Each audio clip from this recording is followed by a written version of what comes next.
Fala de outro apagão, né? Não do Corinthians. O Operador Nacional do Sistema Elétrico ainda não identificou a falha que teria causado o apagão que atingiu 25 estados e o Distrito Federal na última terça-feira. Segundo o ONS, a ocorrência registrada em uma linha de transmissão no Ceará não seria suficiente para afetar o abastecimento de energia de quase todo o Brasil. Uma nova reunião para discutir esse blackout, o maior em extensão da história do país, está marcado para a semana que vem. A gente tem mais informações agora chegando de Brasília com o Márcio Rocha. Diga, Márcio. As investigações sobre as causas do apagão que atingiu 25 estados e o Distrito Federal na última terça-feira continuam, já que o Operador Nacional do Sistema Elétrico não encontrou as causas técnicas para o incidente. O ministro de Minas e Energia, Alexandre Silveira, confirmou que uma falha em uma linha de transmissão de uma subsidiária da Eletrobras, a Companhia Hidroelétrica do São Francisco, entre as cidades de Quixadá e Fortaleza, no Ceará, deu início ao problema.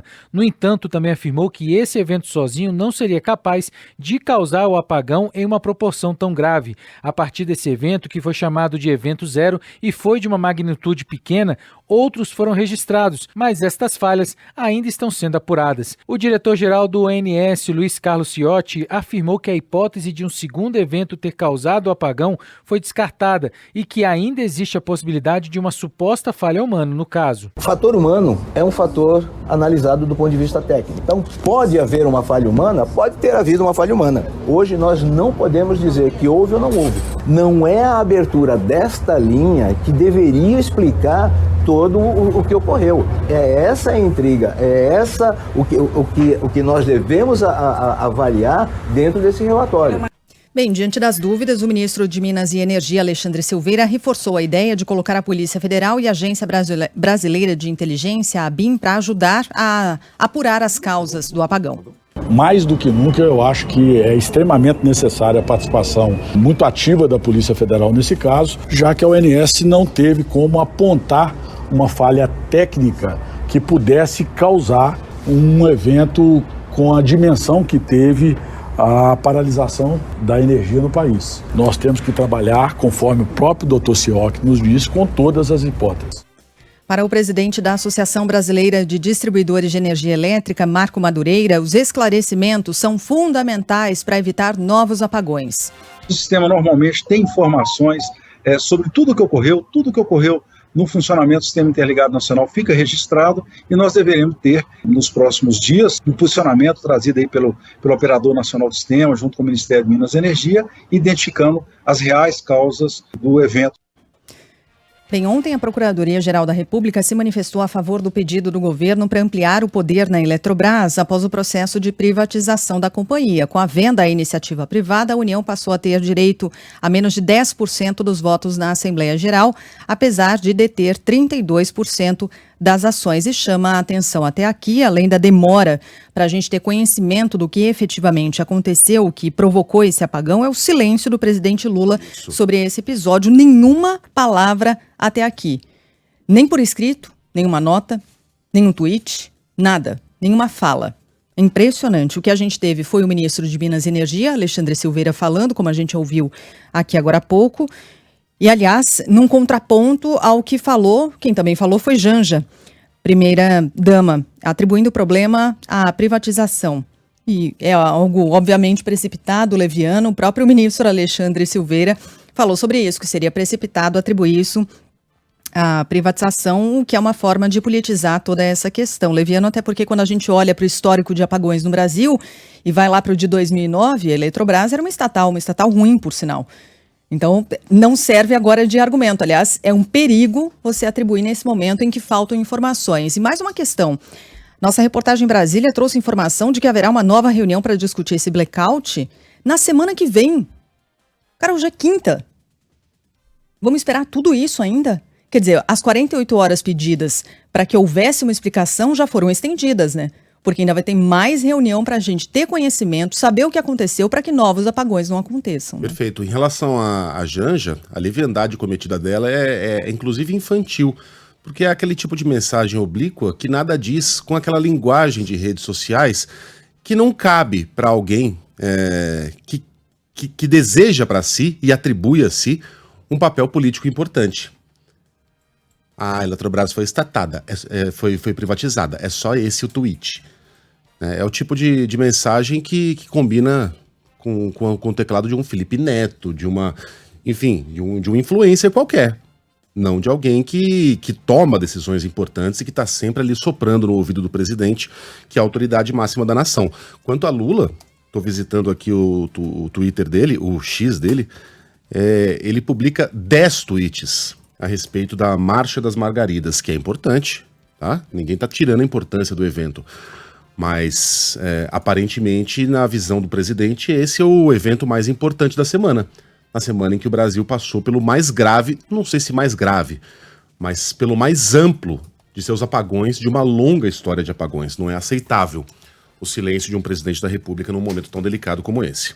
Bom, após o reajuste, aliás, outro assunto sobre o qual Lula não tratou, preferiu se dedicar à Marcha das Margaridas, foi o reajuste anunciado pela Petrobras. A gasolina ficou até 70 centavos mais cara nos postos do Brasil. Quem tem os detalhes é José Paulo Sobral.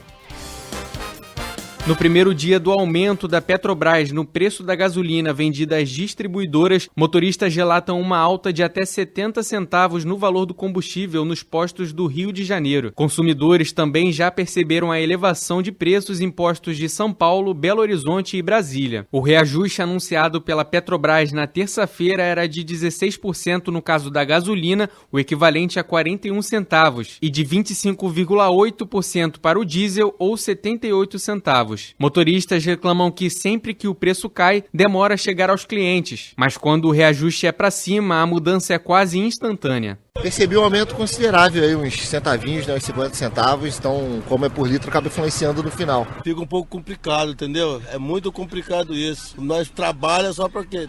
Mas tem que abastecer, né? A diminuição ela nunca acontece, demora 4, 5, às vezes até uma semana para a gente poder abaixar. Agora o aumento é momentâneo. Falou que aumentou, no dia seguinte a gente já percebe a diferença. Ontem, o presidente da Petrobras, Jean Paul Prates, negou qualquer tipo de interferência no preço dos combustíveis. Segundo ele, a nova política adotada pela companhia passou no teste. O modelo que nós estamos usando hoje para a política de preço envolve 40 mil variáveis. Isso é possível fazer? Por programação linear, são 40 mil equações diferentes, segmentos diferentes, para gerar aquilo e depois qual é o melhor caminho para chegar em qualquer lugar do país. Ainda nesta quarta-feira, o presidente do Banco Central, Roberto Campos Neto, classificou como acertada a decisão da Petrobras de elevar o preço dos combustíveis. Tivemos aí o reajuste de combustíveis, que vai ter um impacto aí no ano de 2023. Confesso que achei acertado, eu acho que é acertado. Não é bom ter um distanciamento muito grande do preço, mesmo tendo um impacto para a gente, que é negativo, mas a gente acha que é uma decisão acertada. E ele destaca o óbvio, né? A inflação pode acelerar nos próximos meses. A gente vem numa trajetória de IPCA que ela cai, só que agora, ela, por efeito estatístico, ela começa a subir um pouco, ela tem uma tendência de subida nos 12 meses. A média dos núcleos tem caído, ainda bastante acima do que a gente gostaria. A luta contra a inflação ela não está ganha, a gente precisa acompanhar o processo. Em termos de segmento de inflação, provavelmente essa reta para cima já é o impacto do que a gente está vendo de gasolina e diesel, mas é muito mais no caso aí gasolina. Após admitir a recompra do Rolex dado de presente a Jair Bolsonaro, o advogado Frederic Wassef tem o celular apreendido pela Polícia Federal. O mandado de busca e apreensão foi expedido pelo ministro do Supremo, Alexandre de Moraes, e cumprido ontem à noite num restaurante na Zona Sul de São Paulo. Na última terça-feira, Frederic Wassef disse ter pago $49 mil no relógio e negou qualquer tipo de operação de resgate após o Tribunal de Contas da União determinar a devolução da peça. Esse item, que havia sido dado a Jair Bolsonaro por autoridades da Arábia Saudita, tinha sido vendido para uma loja localizada na Pensilvânia, nos Estados Unidos. O negócio se tornou alvo de investigação da Polícia Federal após a descoberta de um esquema que envolve Mauro Cid, o pai dele, Mauro Lorena Cid e o próprio Frederic Wassef. Ontem, o novo advogado do ex-ajudante de ordens de Jair Bolsonaro, César Bittencourt, afirmou que o cliente era só um assessor e cumpria ordens, declaração dada à Globo News. Ele é um militar, mas ele é um assessor. Assessor cumpre ordens do chefe. Assessor militar com muito mais razão. O civil até pode se desviar, pode se desrespeitar, mas o militar tem por formação essa obediência hierárquica, né? Então, alguém mandou, alguém determinou. Ele é só o assessor. Assessor faz o quê? Assessora. Cumpre ordens, cumpre determinação. E quem cumpre ordens não manifestamente criminosa, no caso de militar, de funcionário público, tem direito a excludentes. Então a gente vai examinar os fatos, saber quem é quem, até onde vai a responsabilidade de um e até onde vai a responsabilidade do outro. Sim, não. O Reinaldo até chamava atenção para isso agora há pouco, o Reinaldo Azevedo. Ele tem direito a excludente ao cumprir ordens de acordo com o Código Penal Militar. De acordo com a Justiça Comum, e quem vai julgar Mauro Cid, quem está investigando Mauro Cid são civis e não fardados, ninguém pode alegar a ignorância da lei ao cometer um crime, né? Essa explicação não vai colar no Supremo Tribunal Federal, onde Mauro Cid provavelmente será julgado. Obviamente mudou a linha de defesa do ex-ajudante de ordens do ex-presidente. Não dá para saber se é um recado dado ao ex-presidente para que, digamos, enxergue com mais carinho, entre aspas, a situação de Mauro Cid na cadeia, ou se é um recado de que Mauro Cid pretende partir para uma delação premiada, né? Há fartas provas contra ele, não só no caso das joias, como em outros crimes cometidos, como a adulteração do cartão de vacinação. Nesse crime, Mauro Cid ainda não é réu, mas já é confesso. Ele confessou que adulterou, de fato, o cartão de vacinação de Bolsonaro e de sua filha, pelo menos, e também da sua esposa. Então a situação do tenente-coronel é bastante complicada e, aparentemente, pelas declarações do novo advogado, ele não está disposto a matar essa no peito sozinho. Quanto a Vacef, dizer o quê, né? Depois de tantas mudanças, né, de versões apresentadas pelo advogado do ex-presidente, a gente fica com essa, a de que ele voluntariamente, ou a pedido sabe-se Deus de quem, foi aos Estados Unidos, recomprou esse relógio, por algum motivo ele conseguiu um preço mais barato. Olha, o Vacef engrupiu até os americanos, que são bons de fazer grana, conseguiu tirar $15 mil quase do preço pelo que o relógio foi vendido. História... que grande negociador esse Vacef, hein? Mas não explica por que fez isso, a serviço de quem. Vai ter que se explicar à justiça, né? Numa coletiva, ele tem o direito de guardar para si essas respostas. Quando estiver na frente de um juiz, não será o caso. E as entrevistas e declarações de Vacef são tão circenses que o advogado já é chamado intimamente pelos próprios bolsonaristas de vacéfalo. Em frente, novos dados obtidos pela CPMI dos atos de 8 de janeiro apontam que Mauro Cid movimentou mais de R$8 milhões em 3 anos. Entre 2020 e 2022, foram R$4,5 milhões em depósitos e R$3,8 milhões em saques e transferências para outras contas. No período, o salário do ex-ajudante de ordens de Jair Bolsonaro era de pouco mais de R$26 mil. Os relatórios ainda revelam que Mauro Cid movimentou R$2,3 milhões como procurador de contas do ex-presidente, sem considerar transações da mesma titularidade. O mês com maior volume de depósitos foi em fevereiro de 2020, quando entraram R$119 mil. Sobre esse assunto, Jair Bolsonaro não se manifestou. E a CPI dos atos de 8 de janeiro ouve hoje o hacker da Vaza Jato, Walter Delgatti Neto. Ontem ele prestou depoimento à Polícia Federal e disse ter recebido R$40 mil da deputada Carla Zambelli, sendo parte desse dinheiro em espécie. O valor foi pago para que Walter Delgatti Neto invadisse o sistema do Conselho Nacional de Justiça e expedisse um mandado de prisão, mandado falso, né? A gente já citou esse texto por aqui, contra o ministro do STF, Alexandre de Moraes. Mais informações com ele, João Pedro Melo. O hacker Walter Delgatti Neto pode ficar em silêncio no depoimento que vai prestar para a CPMI dos atos criminosos, que está marcado para as 10 horas desta quinta-feira. O ministro do Supremo Tribunal Federal, Edson Fachin, atendeu ao pedido da defesa dele para que ele tenha o direito de ficar em silêncio absoluto diante de perguntas que possam incriminá-lo. A defesa da deputada federal Carla Zambelli disse que só vai se manifestar sobre o depoimento de Delgatti para a Polícia Federal e também para a CPMI após ter acesso completo aos autos, o que, segundo os advogados, ainda não aconteceu. A defesa de Delgatti afirmou em depoimento que ele recebeu dinheiro da parlamentar para invadir qualquer sistema do Poder Judiciário. O advogado do hacker, Ariovaldo Moreira, complementou o que já tinha dito em depoimentos anteriores, apresentando provas relacionadas a pagamentos que chegaram a R$40 mil. Ainda segundo Ariovaldo, ele está colaborando com a justiça e espera ser liberado. Ele apresentou uma conversa uma conversa com uma das pessoas envolvidas e indicou outras pessoas que falavam com ele naquele período. Ele complementou o depoimento lá de junho do mês passado. Pessoas em torno de Carla Zambelli. Pagamentos que ele recebeu da deputada Carla Zambelli. Ele faz prova de que ele recebeu valores de Carla Zambelli. Segundo o Walter, o valor total chega próximo a R$40 mil. Se não me falha a memória, foi próximo a R$14 mil em depósito bancário e o restante em espécie. Como o Walter está colaborando com a justiça, colaborando com as investigações, a expectativa é que ele seja colocado em liberdade em breve. Tá, desculpa, Sheila. Não, ia dizer que acabou de chegar informação aqui sobre mais uma fase da Operação Lesa Pátria, a 14ª, para prisão e identificação de participantes que incitaram e participaram dos ataques de 8 de janeiro. Diz aqui a nota divulgada pela Polícia Federal, são 10 mandados de prisão. 10 mandados de prisão sendo cumpridos e 16 mandados de busca e apreensão em 5 estados e também no Distrito Federal. Segue aqui a nota, objetivo de identificar pessoas que incitaram, participaram, fomentaram os fatos ocorridos em 8 de janeiro. Ao todo, estão sendo cumpridos 10 mandados, 16 de busca e apreensão, onde Bahia, Goiás, Paraíba, Paraná, Santa Catarina, além do DF, os fatos investigados constituem, em tese, os crimes de abolição violenta do Estado Democrático de Direito, golpe de Estado, dano qualificado, associação criminosa, a lista é longa, incitação ao crime, destruição e deterioração ou inutilização de bem especialmente protegido, crimes de lei de terrorismo e por aí vai. Os alvos desta fase, não houve nomes divulgados até aqui, são suspeitos de terem fomentado um movimento violento chamado de Festa da Selma, que era, na verdade, um codinome previamente utilizado para se referir às invasões.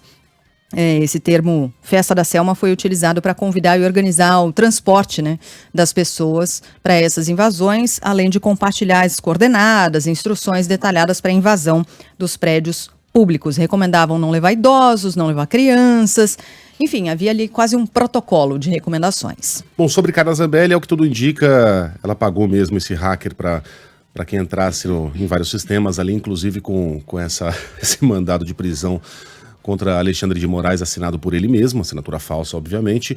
A gente está acostumado com esquemas de corrupção, né, com escândalos em que valores muito vultuosos trocam de mãos, mas a gente não está acostumado a ver político tirando dinheiro do próprio bolso, né, nesses escândalos. Geralmente eles pegam para ele. E no caso, Carla Zambelli pagou o equivalente a um salário dela. Não é pouco dinheiro. R$40 mil. Ela ganha 39 mil como deputada federal. Especialmente para alguém que até um dia desses estava pedindo dinheiro, estava passando o chapéu na internet para pagar as contas das ações a que ela responde na justiça, né? Fez uma vaquinha para arrecadar R$100 mil, conseguiu arrecadar esses R$100 mil, tem uma ação agora para que ela devolva esse dinheiro, porque ela, como agente pública, não pode pedir dinheiro e receber esse tipo de presentes. Ah, mas e Bolsonaro? A defesa de Bolsonaro alega que não foi ele quem pediu.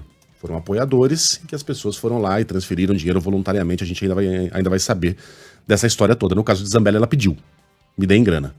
Então essa ação tá tramitando e ela talvez tenha que devolver esse dinheiro, ou seja, ainda não é dela inteiramente. Como é que alguém que estava passando o chapéu desesperada para pagar contas tirou um salário inteiro para bancar esse hacker?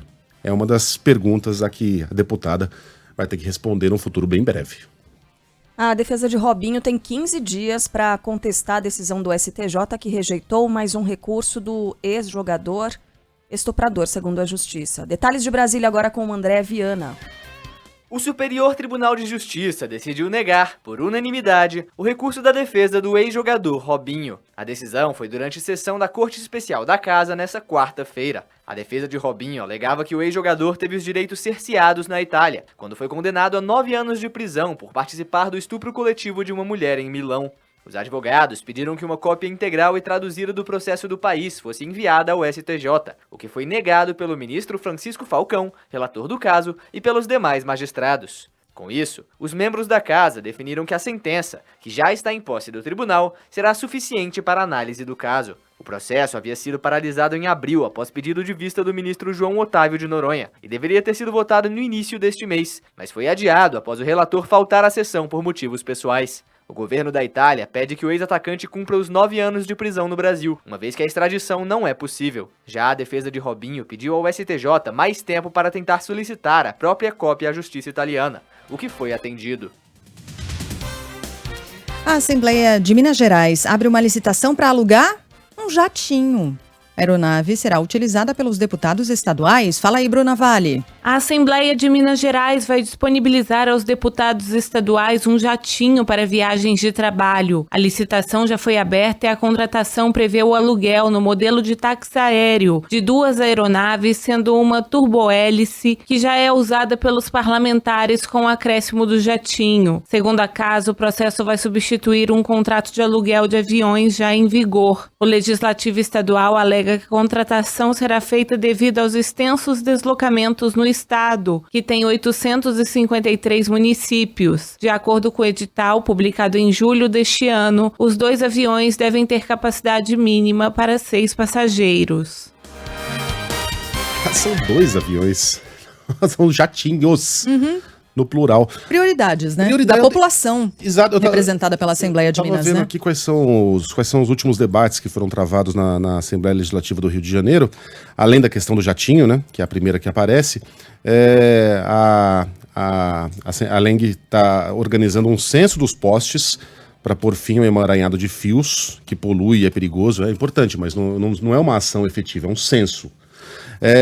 A Leng está debatendo a questão da vacina, mas também nada de efetivo, aí é só um debate. E também, essa é uma questão que aparece bastante, me parece que tem sido uma grande prioridade, a PEC, que está tramitando na Assembleia Legislativa de Minas Gerais, que propõe que Ó Minas Gerais se torne o hino oficial do Estado. Ó Minas Gerais, quem te conhece não esquece jamais. Ó Minas... Todo mineiro sabe cantar essa música. Prioridades, né? Eles, enfim, interromperam essa importante discussão aqui para discutir agora sim, de maneira muito séria, com grande quórum, a compra de 2 jatinhos para que esses caras não sejam obrigados a dividir saguão de aeroporto, fila de embarque, corredor, barrinha de cereal, quando tem, né? Com os demais mortais. Você, cidadão de Minas, prefixo 35, queremos a sua mensagem. Apoia a compra desses jatinhos? É para o seu representante, é para aquele que você colocou lá para representá-lo na Assembleia Legislativa. Você como população, você como dono do voto, acha que é uma ótima ideia? Está disposto a gastar sua grana para isso? 999-592-100, código 11 é o nosso. Tem destaque de São Paulo, agora das páginas policiais. A polícia apura a morte de um segurança na região central da cidade, agora ocupada por dependentes químicos, né, que ficam ali na Cracolândia. O latrocínio aconteceu perto desse chamado fluxo e o Thiago Muniz está por aqui no estúdio para trazer novas informações ao vivo. Diga, Thiago. O autor ainda é procurado, Carlos. O latrocínio aconteceu na noite de terça-feira, depois que João da Silva Souza, de 54 anos, ia para o trabalho no Largo General Osório, região da Santa Efigênia. Ele reagiu a um assalto. Segundo testemunhas, a vítima foi atacada pelo ladrão que estava armado com uma faca. Esse ladrão aparentava ser uma pessoa em condição de rua, usuária de drogas. A abordagem aconteceu a poucos passos do chamado fluxo, na Rua dos Protestantes. A esposa da vítima, que não vai ser identificada, pediu justiça. A pessoa sai para trabalhar, morre, não voltamos nunca mais. Ele era o meu único braço direito. Ele era tudo na minha vida. É uma pessoa muito boa, me faz muita falta. O criminoso fugiu levando a bolsa de João da Silva Souza, que foi socorrido à Santa Casa de Misericórdia, mas morreu logo depois. As forças de segurança suspeitam que o homem ainda esteja pela região central, no caso, o criminoso responsável pela morte. Na noite de terça-feira, nós tivemos e informamos aqui na Band News FM o registro de confusões ali pela chamada Cracolândia, e também ao longo da tarde de ontem o clima foi bastante tenso, com a presença intensa da Guarda Civil Metropolitana e também da polícia. Nesse sentido, a gente tem também um destaque da política, porque passou em primeira votação na Câmara Municipal de São Paulo o projeto que isenta o IPTU de imóveis no entorno da área da Cracolândia. A Câmara Municipal aprovou a proposta em primeiro turno com 40 votos favoráveis, 6 contrários e 5 abstenções. A isenção do imposto vale para quase 950 imóveis localizados nas ruas dos Gusmões, Guaianazes, Protestantes, Vitória, Conselheiro Nébias e General Couto de Magalhães. Obrigada, Thiago. É muito preocupante tudo o que acontece no centro de São Paulo, o que vem acontecendo, o que o centro se tornou agora, mas esse fato específico, né, de um latrocínio, né, um roubo seguido de morte, ele puxa algo ainda pior, que é um crime contra a vida, e que talvez possa despertar aquele sentimento de vingança por algumas pessoas que acham que determinados crimes não têm que passar necessariamente pela justiça. A gente lembra recentemente, 23 de julho, 30 anos da chacina da Candelária. O que aconteceu? Um grupo de pessoas passou disparando contra dezenas de pessoas, a maioria adolescentes, que estavam dormindo ali ao lado da igreja da Candelária, no Rio de Janeiro. As emoções agora muito afloradas por causa de um crime contra a vida cometido nessa região, isso é terrível, isso não pode acontecer. O que acontece ali não poderia acontecer, mas isso acende ainda um barril de pólvora, que é o que está se tornando o centro da cidade por causa da Cracolândia. A reportagem do Grupo Bandeirantes já mostrou que tem a ocorrência de milícia naquela região. É algo, assim, é um problema que só vai se espraiando e tomando contornos cada vez mais perigosos para o longo prazo. Obrigada, Thiago. Eu que agradeço. Em Santa Catarina, continua internado e passa bem, ainda bem, o bebê que foi colocado no bolso do jaleco de uma fisioterapeuta para uma dancinha. As imagens circularam bastante pelas redes sociais, né? O Ângelo Sfaier conta os detalhes. A fisioterapeuta filmada dançando com um bebê recém-nascido no colo do jaleco pode ser punida com o cancelamento do registro profissional. O Conselho Regional da Classe repudiou o ato classificado como inapropriado e irresponsável e informou que abriu uma investigação para apurar o caso. A profissional deve ser afastada cautelarmente até a conclusão do processo ético disciplinar. O caso foi registrado em uma maternidade de Itajaí, cidade a cerca de 100 quilômetros de Florianópolis, em Santa Catarina. Após o vídeo repercutir na internet na terça-feira, o Hospital Marietta Konder Bornhausen informou que a fisioterapeuta era terceirizada e foi imediatamente afastada das funções. O que passa na cabeça, ou o que passou na cabeça dessa profissional, hein, para fazer isso? Porque é um risco tremendo ao bebê, um bebê recém-nascido. Médicos ouvidos falam que isso poderia ter matado o bebê. Matado o bebê. O que passou na cabeça para fazer isso, além do desrespeito, insensibilidade, desrespeito com a família, com a mãe, com essa criança? Tinha acabado de vir ao mundo, pequenininha. A gente está mostrando para quem não viu essas imagens, claro, imagem borrada, cobrindo o rostinho da criança, mas está ali, no bolso da frente do jaleco, e ela fazendo a dancinha. Que desrespeito, e que perigo, que risco. Caramba. Bom, ainda bem que o bebê tá bem, né? Tá internado ainda, mas tá bem. A imagem é muito chocante porque é um bebê recém-nascido, totalmente vulnerável. Imagina no futuro, quando essa criança assistia esse vídeo. É terrível, é um abuso. Agora, não dá para saber, não dá para ouvir o que se passa na cabeça dessa pessoa, Sheila, porque o som não se propaga no vácuo, né? No espaço. Não tem nada aí dentro. Pra fazer um negócio desse, Só filmar pode, né? E achar graça. Só pode. Não tem nada dentro da cabeça dessa pessoa. A ideia aí era fazer uma brincadeira. Uma dancinha de TikTok. Ah, era isso? Era pra viralizar, era pra ganhar like? Você tá utilizando um recém-nascido com esse propósito? Isso. Meu Deus do céu, eu tava achando que ela tava comemorando um parto difícil. Nada, não era uma conseguimos, dancinha. ainda assim seria inadequado, tá? Agora, pra ganhar like no TikTok? Isso. Ah, pelo amor de Deus, é inaceitável. Alguém que tá ali para preservar a vida, né? Sim. Ação do profissional de saúde é preservar a vida. Ô, Sheila, Carla, duas breves considerações aqui sobre a questão das aeronaves em Minas Gerais. Eu falei compra, não é compra, tá? É colocar à disposição lá, locação, frete, etc. Ok. 2, são 3 considerações, na verdade. Eu pedi mensagens do prefixo 35 porque é o meu, tá? Do sul de Minas, mas tem a região do Triângulo Mineiro, 34, tem a região metropolitana, 31. Enfim, mensagens de Minas. Esse foi um ato falho. E 3, ninguém tá concordando, obviamente, com essa mamata. As pessoas sugerem, inclusive, que a Assembleia, enfim, concentre seus esforços, já que a questão é a locomoção, nas estradas de Minas Gerais. Minas tem a malha mais extensa e uma das mais mal conservadas do Brasil. Aliás, já publiquei vídeo sobre isso no Instagram. Né? Tornaria bem mais confortável a viagem dos deputados e de quebra da população de Minas Gerais também. Obrigado, gente. Rio Grande do Sul se prepara para a chegada de mais um ciclone extratropical. Destaque de Juan Romero. A Defesa Civil Gaúcha alerta para a chegada de temporais isolados que devem retornar ao Rio Grande do Sul ainda hoje. Por conta dos fortes ventos, o mar também ficará agitado no litoral do Rio Grande do Sul e existe a previsão da formação de um novo ciclone extratropical na costa gaúcha e também no Uruguai. Entre sexta e sábado, a previsão é de chuva forte com risco de temporais em áreas da região sul sul do Brasil. Após dias com máximas próximas dos 30 graus, os gaúchos já devem se preparar também para o frio no fim de semana, com mínimas que devem baixar dos 10 graus.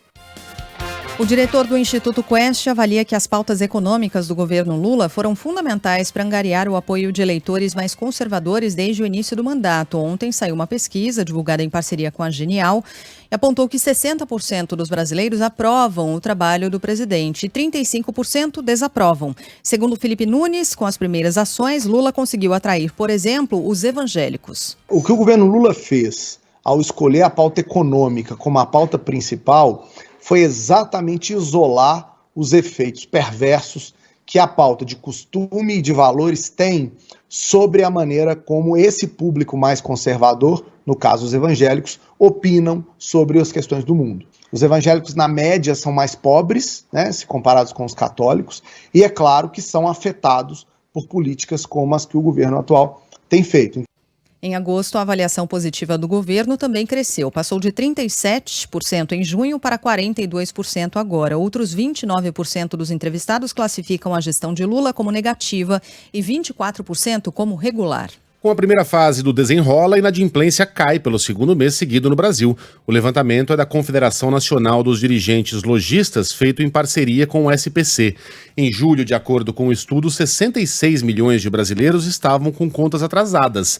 Em maio, eram mais de 67 milhões, ou seja, mais de 1 milhão de pessoas conseguiram limpar o nome. Mas o número de consumidores com débitos em atraso ainda é muito alto. 4 em cada 10 brasileiros com mais de 18 anos.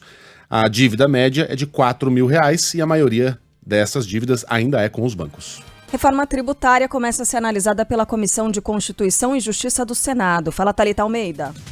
Dando início aos trâmites da reforma tributária no Senado, a Comissão de Constituição e Justiça aprovou o plano de trabalho do relator Eduardo Braga e espera votar completamente o texto do colegiado até 4 de outubro. Pretendemos cumprir o calendário para que no mês de outubro tenhamos o relatório aprovado na comissão e no plenário do Senado. A ideia dos senadores é realizar até lá intensos ciclos de debates que possam contribuir para um sistema tributário mais eficiente e que, de acordo com eles, seja capaz de atender aos interesses do país. Além disso, os parlamentares defendem ser necessária uma análise minuciosa e aprofundada do texto, já que o país espera há 30 anos por uma reforma ampla para corrigir as distorções tributárias atuais. Segundo Eduardo Braga, a tramitação começou bem antes da apresentação do plano de trabalho, já que foram feitos encontros com entidades interessadas no texto e que podem contribuir positivamente com as mudanças no sistema.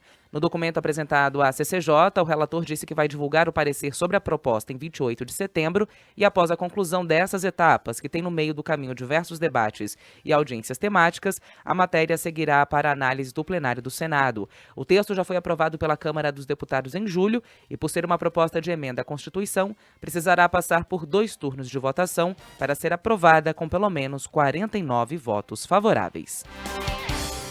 Vencedor das prévias, o candidato de direita na Argentina, Javier Milei, fala em sair do Mercosul e cortar relações com a China. Fala aí, Arthur Coelho. O candidato Javier Milei diz que vai retirar a Argentina do Mercosul caso seja eleito. O presidenciável argentino ultraliberal foi o grande vencedor das primárias e pretende deixar o bloco composto por Brasil, Paraguai e Uruguai. Em nova declaração, ele disse que esta é uma união aduaneira que favorece os empresários que não querem competir. Ele pretende travar ainda a negociação que está em andamento para o Tratado de Livre Comércio entre o Mercosul e a União Europeia. Após a vitória nas prévias, ele disse que a posição dele no campo das relações exteriores também prevê o fim da colaboração com a China, que é atualmente o principal parceiro comercial da Argentina e busca aliança em países como Estados Unidos e Israel. A eleição está prevista para acontecer no dia 22 de outubro. Tô trabalhando com um argentino, né? E aí é perguntei verdade, pra Nano, ele, né? e aí, tá preparado pra Javier Milei? Ele me olhou com fúria e disse, ninguém está preparado para aquilo. Nadie está listo para aquilo. O negócio buraco é mais embaixo, né? A gente discutiu aqui, é correto chamá-lo de extrema-direita? Sim e não. Tem gente que entende que esses libertários são uma versão extremada dos liberais e que, portanto, eles seriam da extrema-direita. Mas quando você fala extrema-direita, você pensa num reacionário, num nazista, num fascista, e não é exatamente isso que é o Milei. Ele é aquele cara que se coloca no campo dos anarcocapitalistas, né? O cara que quer a extinção do Estado, uma coisa, uma loucura, sinceramente. Você colocar em prática essas ideias do Milei num país com mais de 40 milhões de habitantes é a receita certa para o fracasso. E aí eu fiz uma comparação aqui, uma comparação meio de pé quebrado, mas vá lá. É como você votar em alguém que se diz um comunista. Um comunista de verdade, não esses aí que saem da boca do Bolsonaro. Comunista! Comunista mesmo. Né, que leu Marx e defende a implantação da ditadura do proletariado, a extinção, né, do Estado por meio do socialismo e depois a evolução para o comunismo. Aquilo mesmo. É a receita para o fracasso. Exatamente como as ideias que saem da boca do Milei. Agora, é pra gente ficar desesperado? Ainda não. Essas primárias, que são uma jabuticaba argentina, né? São uma coisa só deles. Elas são mais ali um momento em que a pessoa externa o seu voto de protesto, digamos assim. Na hora ali do quentinho, no escurinho da cabine de votação, não necessariamente ela vai botar o seu voto num candidato tão extremado quanto o Milei. Então não é porque ele venceu as primárias, e venceu ali na margem de erro, né? Que não tem erro em eleição, nem contagem de votos, na pesquisa, mas vocês me entenderam. Venceu por uma estreita margem. Não quer dizer que ele seja, por isso, favoritismo para a eleição que começa em outubro. Enfim, tem muita coisa para acontecer ainda. Falar de futebol? Vamos falar do Flamengo. Futebol, quer falar você? Flamengo. Estão conosco Pedro Dobal, do Rio de Janeiro, e Jordana Araújo, os dois representantes aqui dos times que decidirão a Copa do Brasil 2023. Flamengo e São Paulo, São Paulo e Flamengo. Vamos começar por São Paulo, porque ontem o jogo foi eletrizante. Jordana Araújo, a Jordana no horário local, bem que tentou gorar. Disse, a confiança aqui tá alta no Morumbi, o pessoal tá falando em 5x0, 6x0. Eu falei, ô Jordana, para com esse papo aí. Não tem ninguém falando isso não. 5x0 o quê? Bom dia, Jordana. Bom dia a todos. Mas era real, cara. A gente sentia uma confiança muito grande por parte dos Tinha uma vibração diferente. Sim, ali, né? Não, Morumbi ontem a energia era diferente.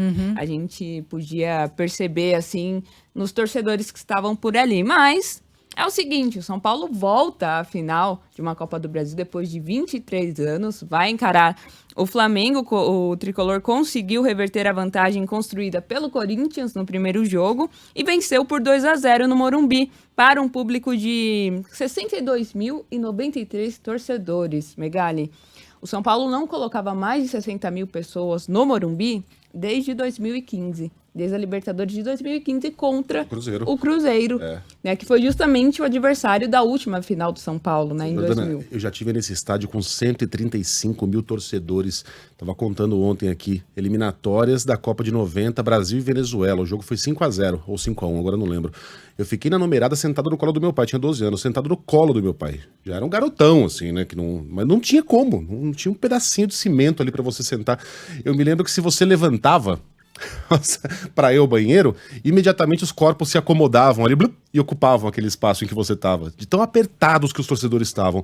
Você vê o Morumbi daquele jeito, imagina o dobro de pessoas. Era uma loucura. Não, e é muito legal quando a gente tem acesso às imagens da década de 90 e você percebe a dimensão de jogos grandiosos, né? E ontem de fato, foi uma festa muito bonita, proporcionada pelo São Paulo, né? Teve bastante luzes, fogos, a torcida deu um show na chegada do time também, né?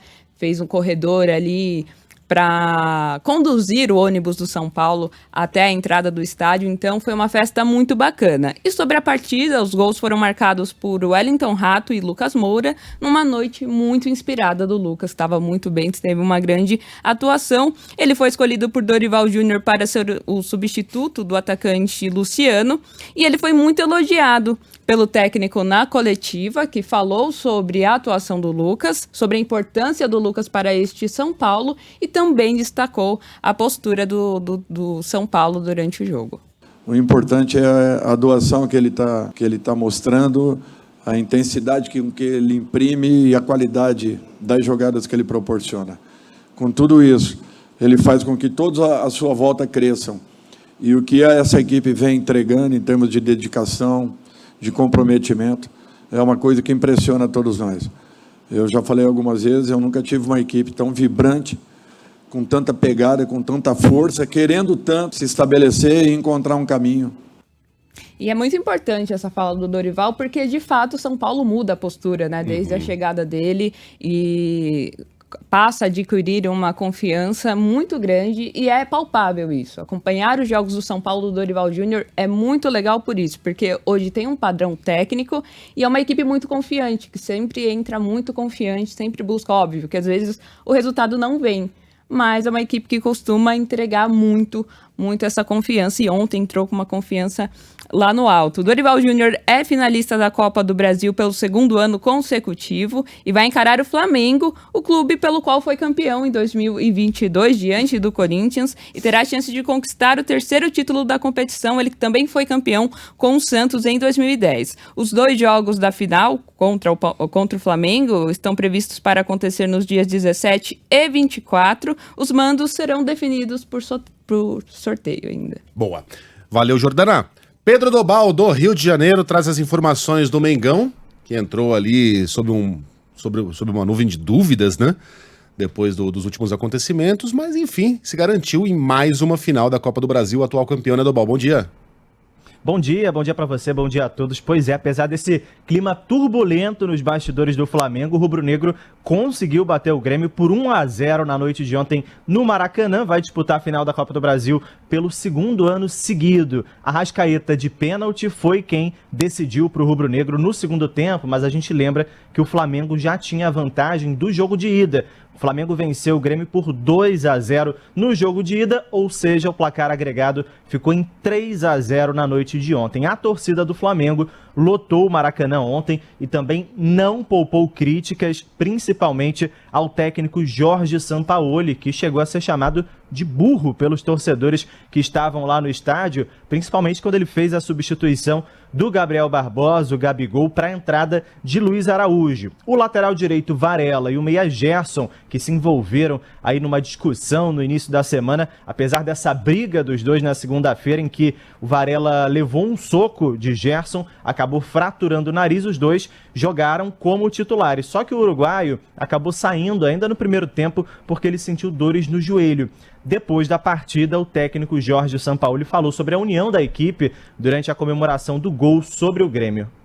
En el éxito o en los momentos como hoy en el gol que nos daba la posibilidad de clasificar, la unidad es importante, más importante cuando las cosas no salen. En la vida, en fútbol, normalmente las cosas salen menos de los que salen más. Entonces ahí se ve realmente el ser humano, cuando realmente las cosas no funcionan. Cuando las cosas van bien, cuando se hace un gol, el festejo es normal.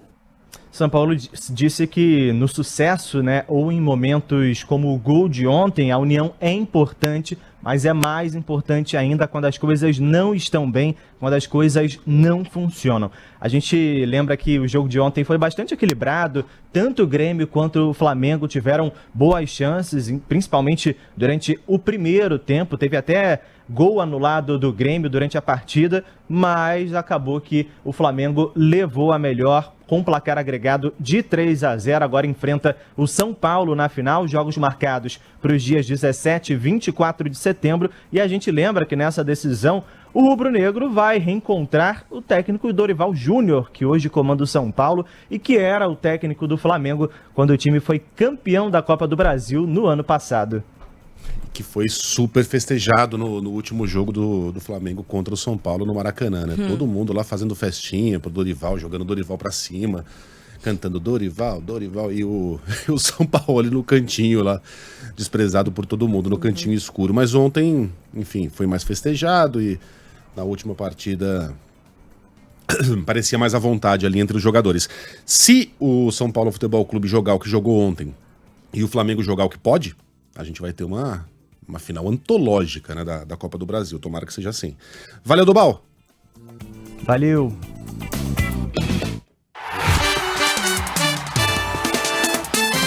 Futebol, com Milton Neves. Oferecimento Ihara. Agricultura é a nossa vida. Hotel Terras Altas. Lazer, diversão e gastronomia pertinho de você.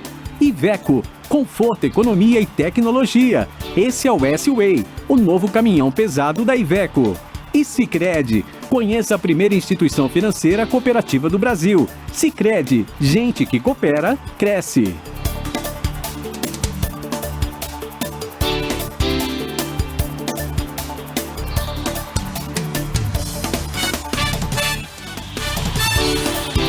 Sheila tá caladinha. Milton Neves hoje também não vai participar da nossa pé da vida. Né? Tá pé da vida. Mas temos a informação de Bruno Camarão falando. É de seleção brasileira, né, Camarão? Neymar dependência? Quem sabe, quando o brasileiro começar a desfilar em campo com as cores do Al Hilal. Por hora, Neymar mania. Isso porque após o anúncio oficial da contratação, o ex-jogador do Paris Saint-Germain virou febre em Riad, capital da Arábia Saudita. As imagens de torcedores correndo às lojas para comprar uma camisa do craque, que usará o número 10 no novo clube, chamam a atenção. Um fenômeno já visto lá atrás em 2017, quando o então barcelonista migrou para a Cidade Luz. Cerca de 120 mil camisetas do PSG com as garrafais escritas NEYMAR nas costas foram comercializadas no mês de agosto daquele ano, número que aumentou as vendas em 75% com relação ao mesmo período da temporada anterior. Há uma pequena chance de Neymar atuar por alguns minutos no sábado, quando o Al Hilal enfrenta o Al Fayha em casa pela segunda rodada do Campeonato Saudita. A Band transmite, mas se não for agora, será daqui a pouquinho. Neymar, com holofotes para si, é real sim, senhor.